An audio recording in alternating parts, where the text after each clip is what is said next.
Kang Ade, malam. Sebenarnya saya agak capek, karena seharian kerja dari pagi, jadi kerja ingin tidur sebenarnya. Tapi ini karena teman-teman muda yang mengundang, jadi kita sedikit inilah bergairah lah. Jadi untuk ini jadi bangun lagi. Topiknya tentu spesifik ke kasus Demokrat, gitu ya, tadi terus dikaitkan dengan kondisi demokrasi kita sekarang ini. Bisa mulai dari sebuah premis umum kira-kira begitu. Bahwa kalau kita bicara tentang demokrasi, yang paling elementer tentu saja berhubungan dengan kontestasi. Untuk kontestasi memperebutkan dukungan massa bagi jabatan-jabatan publik strategis, ya. Itu yang paling elementer, yang paling minimalis. Adanya demokrasi itu karena adanya kontestasi untuk memperebutkan dukungan massa, ya, dukungan masyarakat secara luas untuk mendapatkan jabatan-jabatan publik. Itu yang dasar. Tapi kemudian, jadi itu demokrasi dalam pengertian itu lebih terbatas pada elektoral demokrasi sebenarnya, ya. Tapi yang membuat demokrasi beda dengan sistem pemerintahan lainnya juga adalah antara dua elektoral demokrasi, antara dua pemilu, sebutlah 2014 ke 2019, 5 tahun begitu. Di tengah-tengah itu kan tidak ada pemilu. Oke. Apakah demokrasi berhenti hanya pada waktu pemilu saja, kan pertanyaan begitu? Tidak. Dalam konsep demokrasi maka kontestasi itu juga kontestasi yang berkaitan dengan kebijakan. Karena itu yang membedakan setelah adanya pemilu juga dalam pelaksanaan pemerintahan itu ada mekanisme check and balances, ya. Itu yang menandai sifat setelah ada pemilu yang jurdil dalam bahasa kita, gitu. Kemudian dalam menjalankan pemerintahan dari pejabat yang hasil pemilu tersebut, maka pelaksanaan pemerintahan itu adalah eksekutif, itu harus dikontrol oleh legislatif. Salah satu fungsi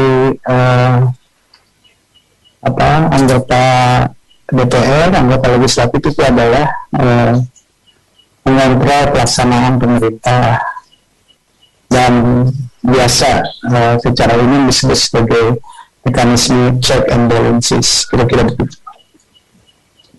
Jadi dalam demokrasi itu mengandaikan adanya oposisi. Check and balances itu tentu saja dalam zaman Orde Baru dulu kita mengenal, ya, mengoreksi dari dalam atau apapun namanya, gitu ya, dipakai istilah itu.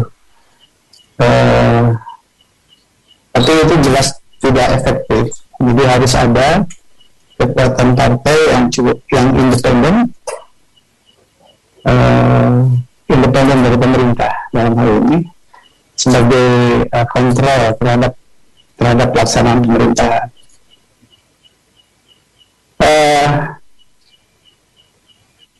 Check and balances ini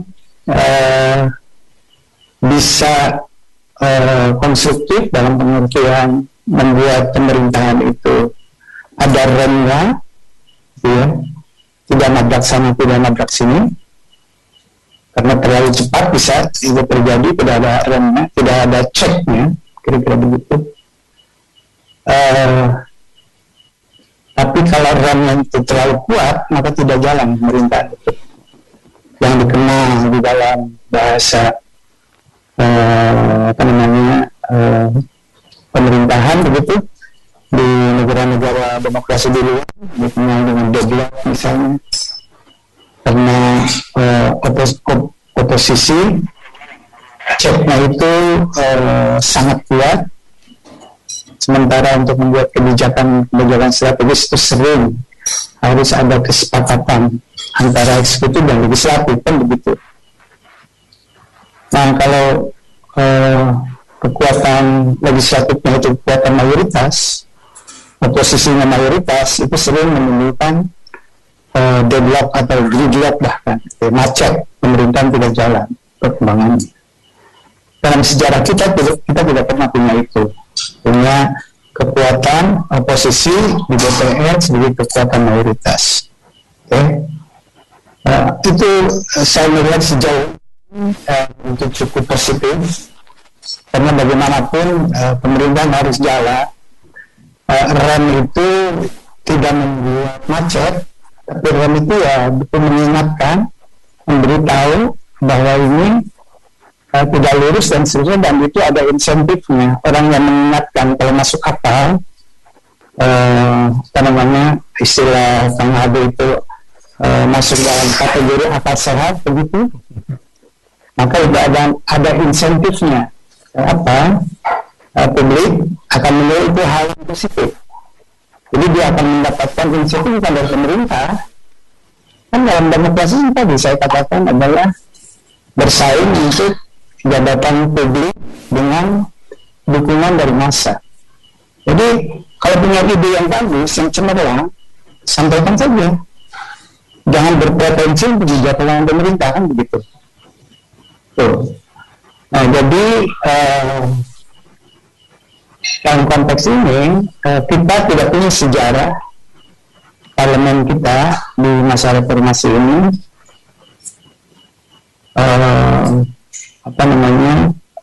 oposisi merupakan kekuatan mayoritas di DPR.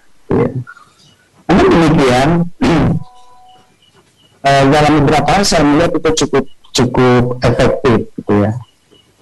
Kasus yang mudah disebut efektivitas oposisi itu pada zaman SBY presiden, ada kasus Bank Senturi. Di situ waktu itu ada motor oposisinya yang sangat kuat, nomor partai nomor 2 terbesar, yaitu PDI Perjuangan. Itu modal dasar. PDI Perjuangan kedua terbesar setelah Partai Demokrat dengan kekuatan sekitar 14-15%. Ditambah dengan partai-partai yang lain. Yang menariknya pada zaman SBY waktu itu partai koalisi itu mendukung pemerintah.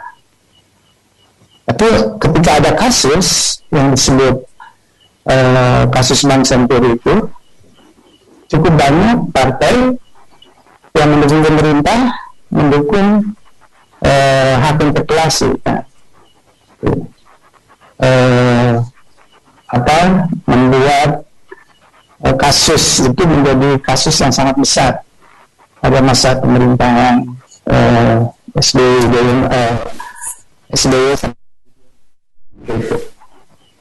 pemerintahan pada periode yang kedua. Nah, jadi di situ bahwa walaupun ujungnya tentu saja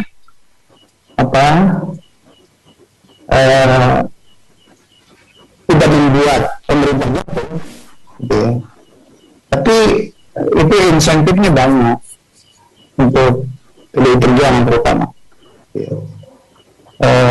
Masuk 2014 PDI Perjuangan mendapatkan sebagai partai yang besar, di samping Demokrat juga ada banyak skandal, kan, skandal korupsi ketua umumnya, gitu ya, dan bendahara umumnya yang juga sangat heboh juga, gitu.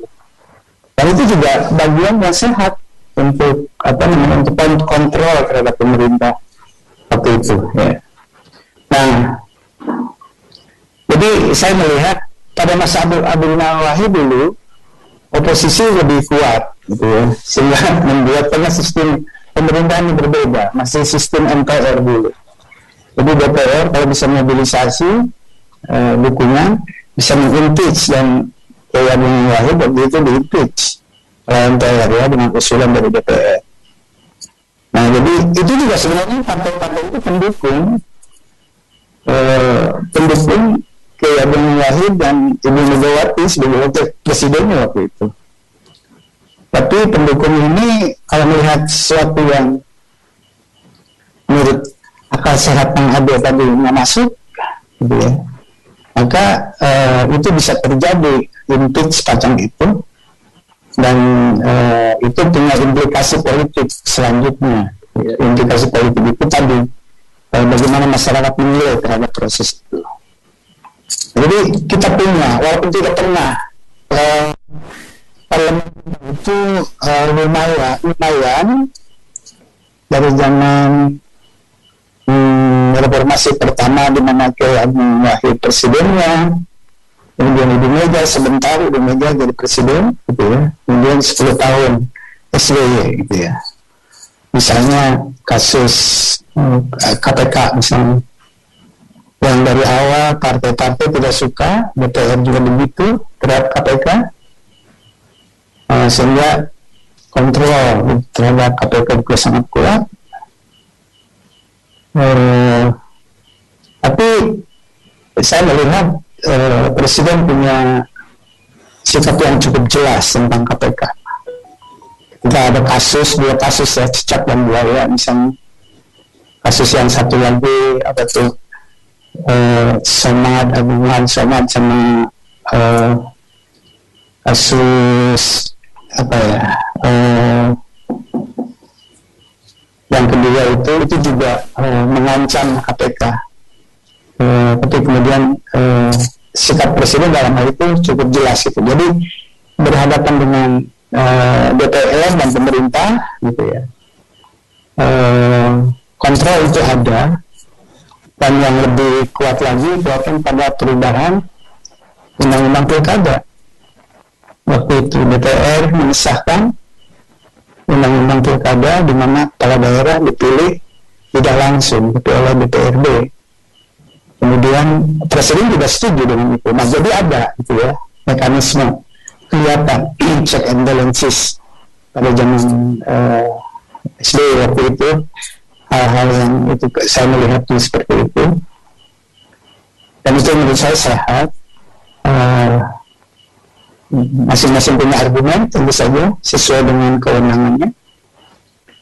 Nah, jadi walaupun tidak di DPR, tapi cukup bisa berperan untuk membangun check and balances.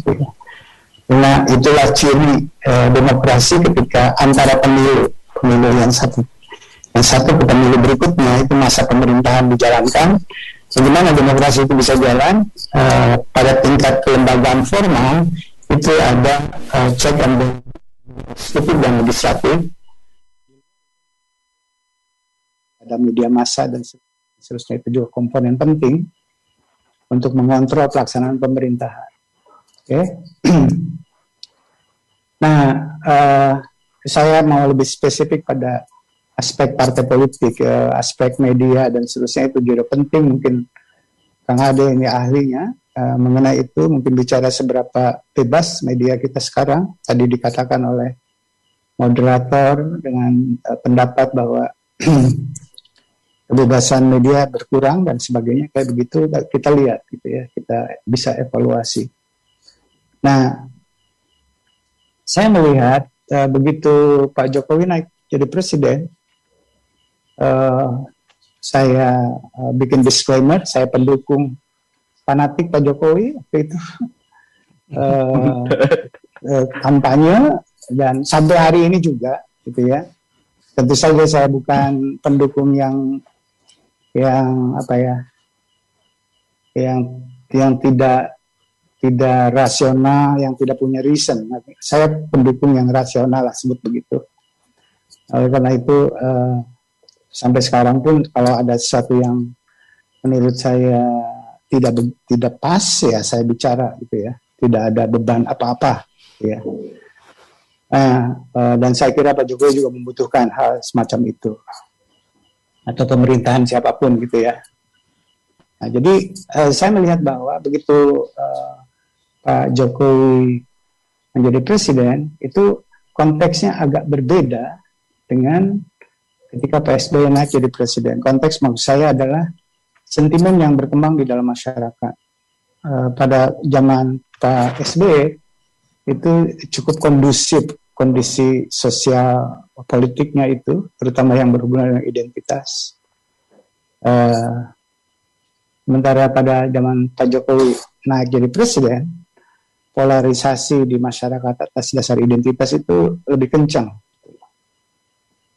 Nah, jadi terus politik juga lebih terbelah karena kontestasinya hanya 2 calon, gitu. Nah, ini hasil dari apa?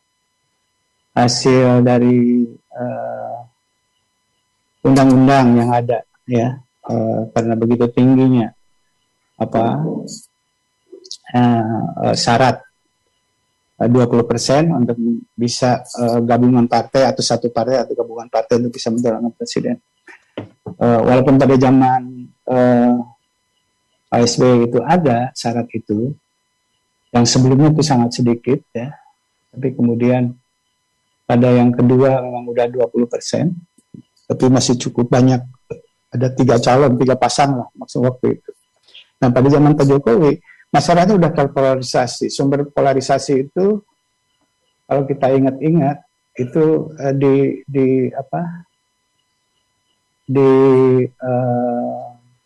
trigger dan kasus Pilkada DKI 2012 ketika Pak Jokowi pertama kali masuk, di trigger oleh itu. Jadi ternyata masyarakat kita, Pak Jokowi menang waktu itu karena bukan ini dia nomor 1, wakilnya Ahok pada 2012 ya. Yeah. Sehingga pilkada dimenangkan oleh Pak Jokowi Ahok karena Pak Jokowi yang berada di depan bagaimanapun. Jadi polarisasi identitasnya itu relatif moderat, kira-kira begitu. Walaupun sentimen kekhawatiran misalnya yang dimobilisasi oleh teman-teman aktivis yang tidak suka Ahok karena identitasnya berbeda itu kencang waktu itu. Walaupun bisa ditutup gitu ya. Dengan hadirnya Pak Jokowi dan kebetulan identitas Pak Jokowi, apapun alasannya ya Pak Jokowi ya orang beragama Islam lah, kira-kira begitu. Etniknya Jawa di DKI paling banyak orang Jawa, kira-kira begitu. Jadi itu bisa ternetralisir polarisasi itu. Tapi sudah mulai kesadaran tentang ada satu kelompok umat yang merasa terancam politiknya. Nah, tapi udah mulai. Begitu Pak Jokowi meninggalkan Jakarta, masuk ke gelanggang nasional, polarisasi itu makin kencang, gitu ya. Ya. Jadi dari sana sumbernya. Siapa yang di sana, nggak ada yang salah di situ, gitu. Itu adalah tabiat kita sebagai bangsa, gitu ya. Pak Jokowi tidak salah, Ahok tidak salah. Terus siapa yang salah? Tidak ada yang salah. Itu masalah kualitas hidup kita sebagai bangsa, gitu loh. Kelasnya baru segitu, gitu ya. Tidak bisa menerima itu. Perbedaan identitas. Tapi bukan hanya umat Islam yang begitu. Umat yang lain juga sama aja. Kalau Anda Kang Ade jadi calon gubernur misalnya di Bali, lawan sama orang Bali ya peluangnya kecil untuk menang. Kira-kira begitu. Karena Kang Adenya bukan orang Hindu. Demikian juga kalau ikut pilkada di NTT misalnya atau di Papua sana. Atau di Maluku Utara, di Sulawesi Utara yang sangat kosmopolit, kelihatannya kan orang Manado itu kosmopolit, modern, itu yang saya tahu. Tapi kalau udah bicara itu ya lain lagi ceritanya. Jadi ini bukan soal satu kelompok agama tertentu, tapi ini adalah watak dari orang beragama gitu loh di Indonesia yang belum bisa gitu ya keluar dari kumpulan identitas ketika dia berpolitik. Lain misalnya kayak tidak semua di luar negeri juga sama kelakuannya, banyak yang kayak gini. Tapi ada contoh-contoh yang inspiring Misalnya yang saya cukup hafal itu adalah wali kota London, ya, yang Muslim keturunan Pakistan, dia minority, itu double minority, sama kayak Ahok di Jakarta, tapi dia menang, gitu. Kenapa menang? Ya itu bisa cerita yang lain. Ini kok saya jadi cerita kemana-mana kayak lagi kuliah ya. Tapi ini saya ingin memahami gitu keadaan ini. Jadi pada zaman Pak Jokowi itu kondisi politik kita sudah terpolarisasi cukup dalam. Gitu ya. Terus puncaknya tentu saja 2017 ketika pilkada DKI, ya Ahok, gitu ya. Ahok kalah, bukan hanya kalah, dimasukin ke penjara gitu. Kontestan dimasukin ke penjara, bayangin aja gitu ya. Nah itu kualitas hidup kita gitu ya, dalam berpolitik. Nah itu satu. Tapi itu tinggal dipindahkan saja orang yang anti Ahok gitu ya, dengan tinggal dipindahkan, karena bagaimanapun orang memahami Ahok itu orangnya Pak Jokowi, kira-kira begitu. Jadi tinggal pindahkan aja menjelang pemilu 2019 itu gitu ya. Jadi cukup panas begitu, seperti 2014 juga. Nah, dalam kondisi seperti itu, kebutuhan ingin bersama-sama itu tinggi pada Pak Jokowi. Karena pengalaman itu, ini cara saya memahami ya. Jadi dari awal Pak Jokowi itu mungkin karena latar belakangnya yang seorang swasta, pengusaha gitu ya. Jadi perhatiannya pada pembangunan ekonomi sangat kuat. Bukan berarti Pak SBY tidak punya perhatian, tapi Pak SBY kan kesannya dalam tanda kutip seimbang gitu. Antara pembangunan ekonomi, ya aktor-aktor utamanya sama juga, Sri Mulyani juga gitu loh. Pak Bud ekonom kayak gitu, kayak Hati Basri sama juga. Orang-orang ini di semua pemerintahan dipakai gitu, yang menjalankan aktor-aktor utamanya. Nah, cuman fokus perhatian Pak Jokowi lebih tajam terhadap pembangunan ekonomi. Itu pemahaman saya. Walaupun hasilnya tidak lebih baik dari zamannya Pak SBY. Pertumbuhan ekonomi misalnya pada zaman Pak SBY rata-rata 6% selama 10 tahun itu.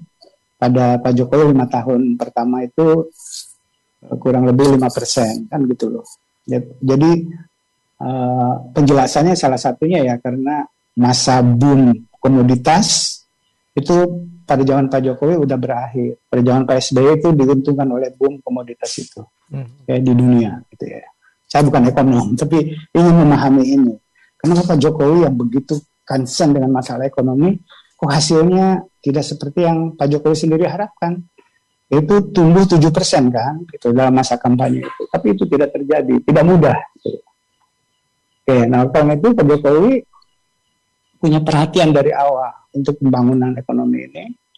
Menurut satu perspektif kan cukup kuat di kalangan ilmuwan sosial adalah bahwa membangun demokrasi tanpa landasan ekonomi yang kuat, demokrasinya tetap akan lemah. Kira-kira begitu. Jadi demokrasi membutuhkan sebuah fondamen ekonomi yang kuat.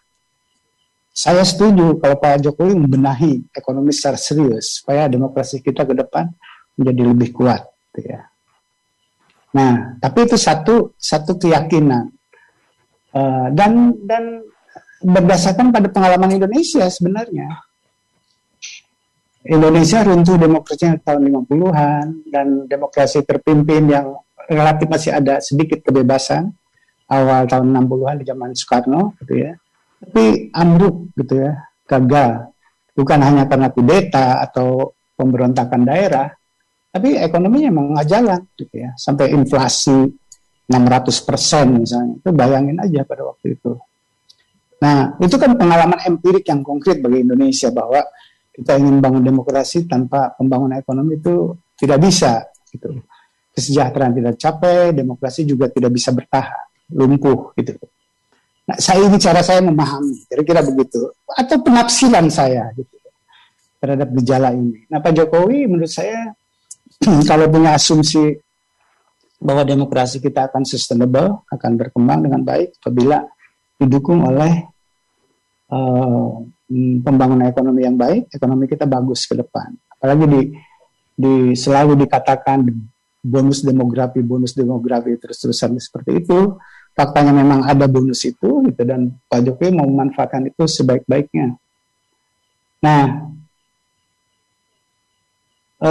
itu satu argumen. Tapi argumen yang lain sampai hari ini memang belum konklusif. Yang hubungan pembangunan ekonomi dengan demokrasi itu masih berdebat sampai hari ini, gitu ya. Ada yang bilang justru demokrasi itu yang akan menumbuhkan ekonomi secara lebih baik, gitu, karena menumbuhkan kepercayaan masyarakat internasional, gitu ya, dan seterusnya. Karena seperti itu, pemerintahan yang tidak korup dan sebagainya, kayak begitu harapannya. Jadi demokrasi jangan dipertentangkan kira-kira dengan pembangunan itu, kira-kira begitu. Jadi argumen demokrasi tumbuh dengan baik karena ekonominya itu argumen lama, kira-kira gitu. Argumen yang belakang justru datang dari para ekonom, misalnya Aceng dari Turki itu yang terkenal ekonom institusionalis. Kalau nggak begitu, jadi ekonomi juga bisa tumbuh karena demokrasi, gitu, dan seterusnya. Jadi di situ Pak Jokowi ngambil satu posisi lama, gitu ya, tentang ini. Tapi di sisi yang lain, model seperti Pak SBY itu melihatnya model yang kedua ini harus ada keseimbangan. Demokrasi juga dibutuhkan untuk membuat kesejahteraan, untuk membuat ekonomi tumbuh.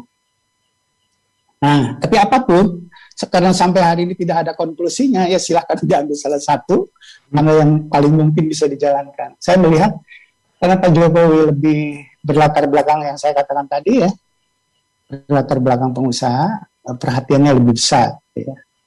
Kalau bicara tentang lapangan kerja dan seterusnya, dia lebih bersemangat ketimbang bicara tentang demokrasi, saya kira, gitu ya. Kalau Anda buka-buka media itu berapa banyak kata-kata yang dipakai Pak Jokowi yang berhubungan dengan demokrasi ketimbang dengan kesejahteraan, ekonomi, pertumbuhan, investasi yang semacam itu. Itu pasti lebih dominan pada Pak Jokowi. Nah, dengan latar belakang seperti itu, 2014, 2019, Pak Jokowi udah fokus pembangunan infrastruktur, ya kita akui semuanya. Perhatiannya ke sana, pembangunan infrastruktur itu tumbuh dari awal dia itu sampai dari sekitar 1.000 jalan tol yang dibangun sebelumnya, 1.000 kilometer menjadi 2.500 hanya dalam 5 tahun, gitu ya. Jalan tol yang dibangun sebelumnya itu kurang lebih 1.000. Jadi zaman Orde Baru, zaman Pak SBY itu sekitar 1.000. Pada zaman Pak Jokowi hanya 5 tahun itu 1.500. Bayangin, gitu ya. Jadi itu hanya jalan tol aja sebagai indikasi yang paling gampang saya sebut, gitu ya. Nah, jadi perhatiannya sangat besar ke pembangunan ekonomi. Cuman dia melihat dari awal sumber masalah ekonomi ini kurang kompetitif, ekonomi Indonesia, karena birokrasinya, gitu ya, korup dan berbelit-belit. Nah, sebagai orang yang berlatar belakang pengusaha, inginnya kan cepat, simpel, kan kayak gitu. Bagaimana malasnya berurusan dengan birokrasi. Maka dia udah punya pikiran bagaimana caranya melakukan reformasi kebijakan-kebijakan yang berkaitan dengan ekonomi. Gagasan tentang omnibus law ini sebetulnya gagasan yang sudah cukup lama. Nama bukan nama itu namanya, tapi intinya adalah bagaimana caranya menyederhanakan birokrasi yang berhubungan dengan investasi, tenaga kerjaan dan sebagainya. Itu udah lama. Cuman Pak Jokowi sadar bahwa isu itu nggak populer, dan dia butuh pemilu lagi 2019. Jadi oleh karena itu tidak dijual, tapi jadi di kepalanya ada itu. Ini harus terjadi perubahan ini. Maka sebelum pemilu 2019 isu itu tidak dijual banyak. Ngomong secara umum aja, kira-kira begitu. Begitu jadi dinyatakan menang, langsung dikejar, kan. Akhir 2019 itu dirumuskan langsung.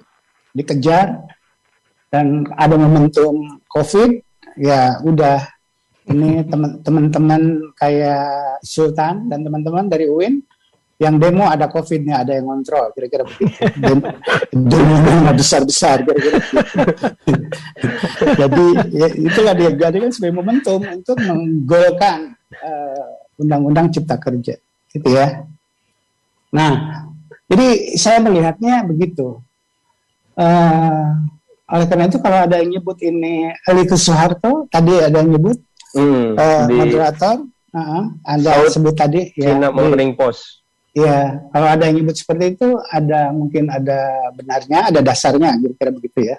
Karena perhatian seperti Pak Harto juga perhatiannya kan pada pembangunan ekonomi dengan mengorbankan demokrasi. Oke, ya Pak Harto kan jelas gitu ya. Itu zaman saya mahasiswa kerjanya setiap hari baku-maki ini, tapi kalau waktu itu ditangkap. Makanya diskusi aja ditangkap kalau zaman itu. Saya ingat Formaci itu saya yang buat. Kita diskusi buku-buku kritis waktu itu didatangi polisi, gitu ya. Kalau sekarang enggak lah kalau sampai kayak begitu.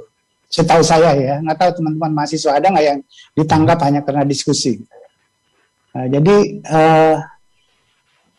dalam beberapa ada kemiripannya, gitu ya.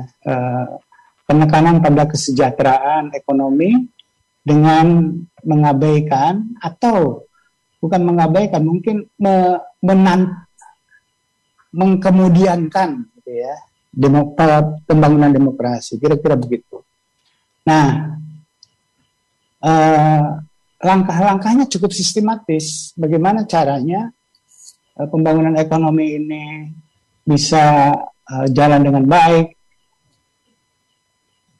tanpa ada gangguan yang berarti secara politik, kira-kira begitu, mendapatkan dukungan yang luas adalah saya melihat begini, bagaimana program Pak Jokowi ini supaya bisa cepat jalan. Orang-orang yang partai-partai yang potensial akan menghambatnya itu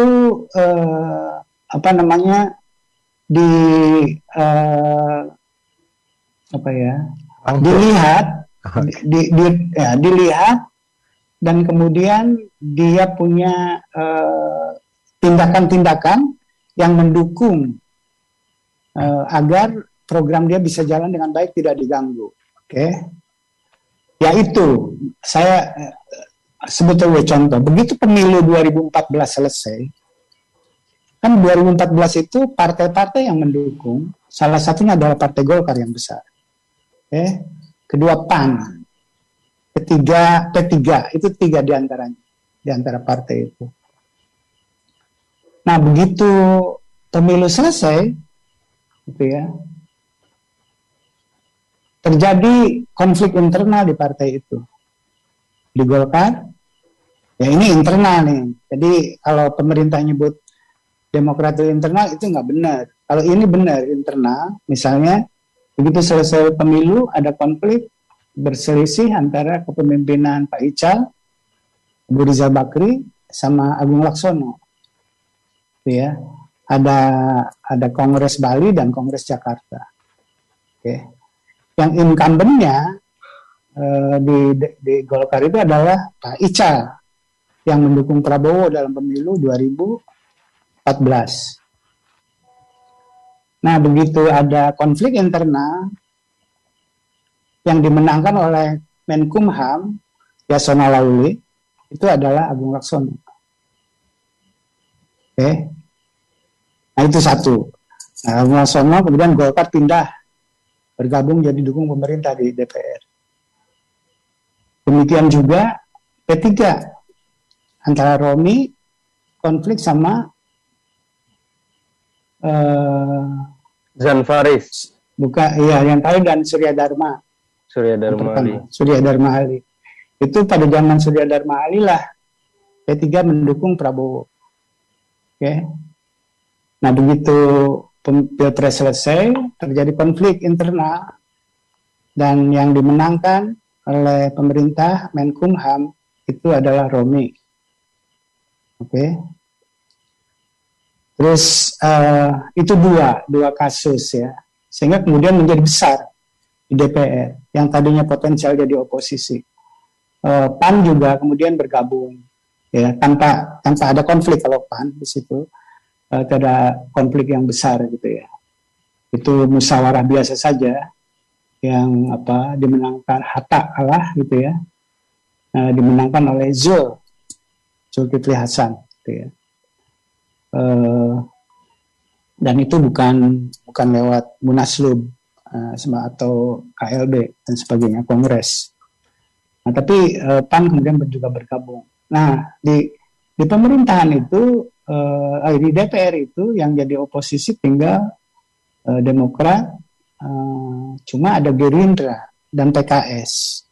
Gerindra itu suaranya cukup besar, seimbang dengan Golkar ya, sedikit lebih besar Golkar gitu, tapi itu besar. Jadi lumayan lah oposisi pada term pertama Pak Jokowi 2014-2000. Nah, jadi oposisinya masih ada, tapi mayoritas tentu saja bukan oposisi. Setelah diambilin tadi, Golkar diambil, kemudian P3 diambil, PAN diambil gitu ya, dengan orang yang berbeda. Yang berbeda, pemimpin yang berbeda ini. Misalnya kayak kasus PAN dari Hatta Rajasa pindah ke Zulkifli Hasan. Nah, bergabung dengan pemerintah. Nah, begitulah kira-kira kekuatan oposisi dirangkul dalam tanda kutip begitu, karena cara berpikir Pak Jokowi yang menurut pemahaman saya adalah bagaimana caranya agenda utama dia itu didukung sebesar-besarnya oleh kekuatan politik, terutama oleh partai politik dalam hal ini. Nah, memasuki itu kekuatan oposisinya masih lumayan 2014-2019. Nah, sekarang setelah 2019 kita melihat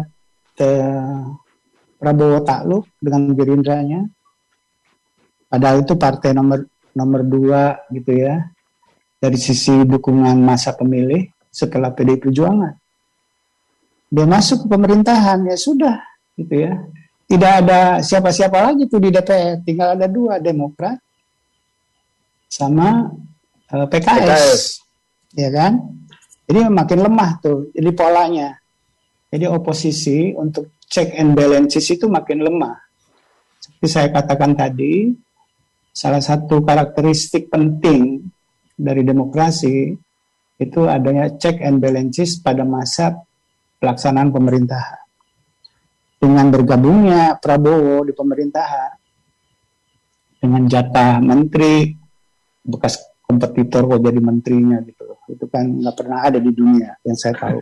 Nah, itu keterlaluan lah itu. Kita nggak punya martabat gitu dalam berpolitik. Kemudian itu ya, jadi udah lemah tuh Demokrat Gerindra masuk di pemerintahan. Tinggal 2, ya Demokrat sama PKS. Nah, sekarang kalau Pak Muldoko betul jadi ketua Demokrat lewat KLB ini, saya bisa pastikan bahwa Demokrat juga akan dibawa ke pemerintah. Ya. Jadi hampir udah tinggal 8% PKS. Hampir nggak ada itu, PKS lebih baik berteman sama Kang Ade aja di luar. Iya kan? Nggak ada gunanya itu di sana gitu ya. Udah sebelumnya aja dengan Demokrat tidak terlalu efektif gitu ya. Jadi ada keinginan, menurut saya, nggak tahu pertimbangan yang penafsiran tentang motif-motif semacam itu penting, tapi saya tidak tahu. Nah, tapi yang saya lihat adalah fakta bahwa jumlah oposisi semakin sedikit, okay? Dan dari awal itu cukup sistematik, ya. Dan harusnya pengambil alihan Demokrat itu oleh kader Demokrat saja, supaya orang seperti Kang Ade nggak ikut bicara gitu tentang soal ini. Orang seperti saya ikut, kemudian saya udah lama nggak ngomong di media gitu, akhirnya berteriak-teriak lagi gitu. Okay. Kalau saja misalnya yang Marzuki Ali lah sebut begitu, yang mengambil alih itu, Iya. atau siapalah, misalnya pokoknya kader lah, siapa misalnya Johnny Johnny Allen, Allen. Iya. misalnya itu kan yang masih aktif sebagai anggota waktu itu walaupun udah dipecat kemudian dan masih anggota DPR gitu ya dari Demokrat. Misalnya Johnny Allen lah yang ngambil kayak gitu. Saya kira nggak ada itu yang mau peduli. Ini menjadi pembicaraan publik yang luas karena yang mengambil alih itu adalah Pak Muldoko. Ada dua argumen di sini. Orang-orang yang mencoba memahami langkah Pak Muldoko mengatakan ya ini kan hak politik Pak Muldoko. Semua orang tahu gitu. Semua warga negara secara pribadi punya hak politik. Seperti saya juga. Saya ini guru, dosen, tapi juga punya hak politik. Kan biasa dikatakan kalau dosen, PNS kayak saya itu nggak boleh ngomong politik, kan nggak boleh ini. Saya nggak peduli. Kalau menurut saya harus ngomong aja. Kalau saya diberhentiin dari PNS, berhentiin aja. Gitu.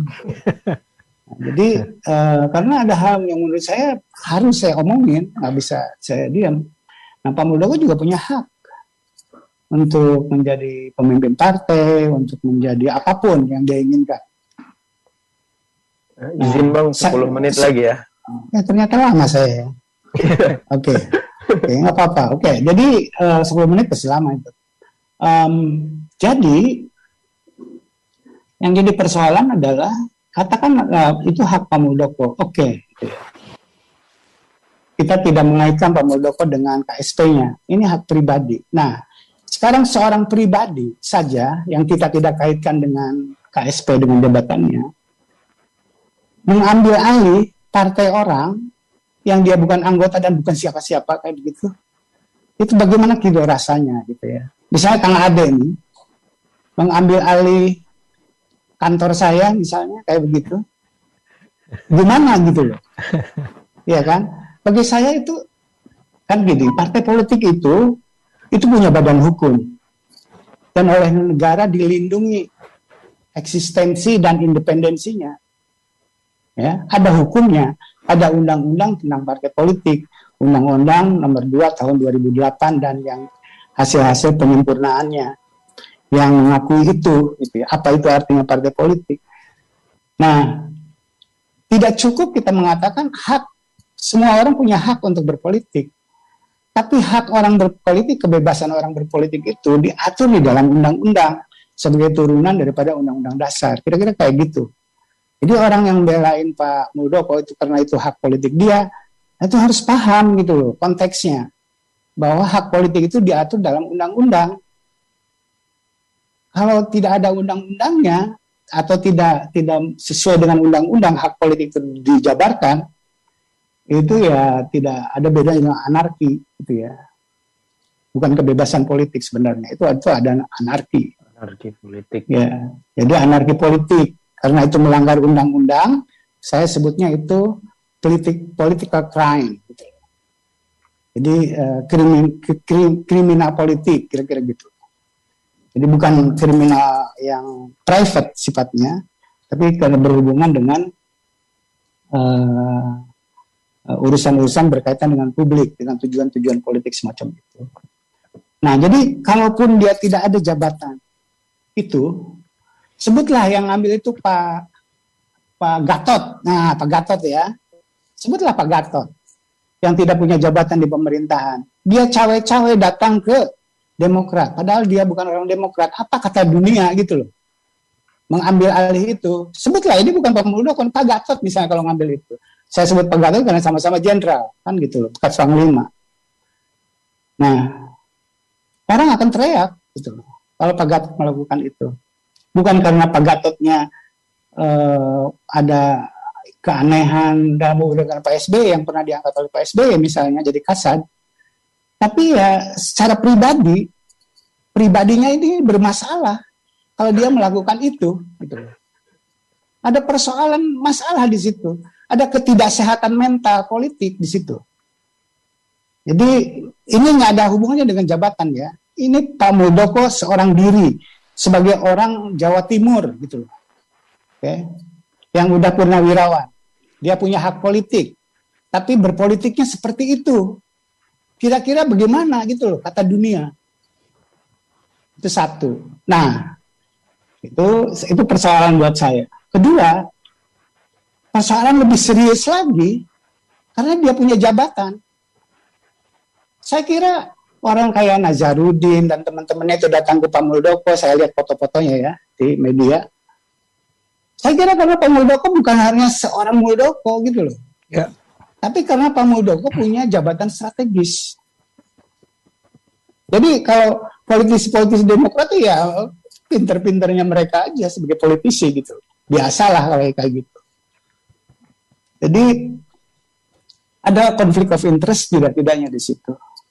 Sebagai pejabat publik, dia punya kewajiban untuk bersikap menjaga institusi negara, ya, seperti istana dan sebagainya, supaya tidak terkesan memasuki wilayah-wilayah kontroversial, wilayah-wilayah yang tidak etis, wilayah-wilayah konflik of interest. Kira-kira begitu. Karena apa? Karena lembaga negara itu sejatinya harus melindungi semua komponen politik yang ada di negeri ini. Walaupun dia berperan sebagai oposisi atau apapun namanya. Karena presiden, istana negara itu istana rakyat, istana semua orang, apapun partainya, kan begitu. Pak Jokowi saya sering sebut sebagai kader Partai Demokrat, betul udah jadi presiden dan ada di istana, dia menjadi presiden ngantor di istana yang melindungi semua rakyat, termasuk yang tidak memilih dia, kan begitu. Nah, jadi harusnya Pak Muldoko itu juga begitu. Kantor presiden itu ya kantor yang sangat inti bagi presiden sendiri. Jadi dua hal, apapun alasannya, individual ataupun posisi dia sebagai jabatan, kedua-duanya salah, ya, bagi saya. Nah, kalau Demokrat betul diambil, maka check and balances kita makin lemah, gitu ya, makin lemah. Maka makanya ada media asing menyebutnya Indonesia sekarang hampir menjadi sistem politik partai tunggal. Disebutnya kira-kira begitu. Karena yang ada di parlemen sebagai oposisi itu praktis tidak ada artinya, kalau hanya ada PKS, kira-kira kayak begitu. Nah, jadi bagaimana dengan demokrasi kita ke depan? Kalau melihat dari di bawah tadi ya, karena semangat Pak Jokowi memang mungkin Pak Jokowi ingin membangun demokrasi dengan landasan ekonomi yang sudah kokoh. Tapi sudah dibuktikan bahwa setidaknya pada masa SBY sebenarnya demokrasi itu bisa dijaga kok, gitu ya, bisa dijalankan. Nah, di satu sisi dan pembangunan ekonomi juga bisa dilakukan, kira-kira begitu. Nah, dengan kasus Demokrat ini ya jelas menambah. Apakah udah di ujung tanduk nggak tahu, tergantung tanduknya itu panjang apa enggak, gitu ya. Jadi saya ujungnya seberapa ujung saya tidak tahu persis, tapi saya melihat ada perkembangan yang negatif lah untuk demokrasi kita di tanah air setelah masuk di 2021 ini. Sebelumnya juga ada beberapa peristiwa yang bagi saya mengganggu, apapun alasannya, dan menurut saya harus segera proses hukumnya jalan. Adalah ada 6 orang korban, gitu ya, dari FPI itu. Saya tidak setuju dengan FPI, tapi kalau ada orang FPI meninggal di tangan polisi, itu persoalan yang besar juga yang mencederai human right kita, demokrasi kita. Mungkin itu dulu ya sebagai pengantar. Dan saya mungkin tidak bisa mengikuti sampai selesai diskusinya. Terima kasih. Assalamualaikum warahmatullahi wabarakatuh.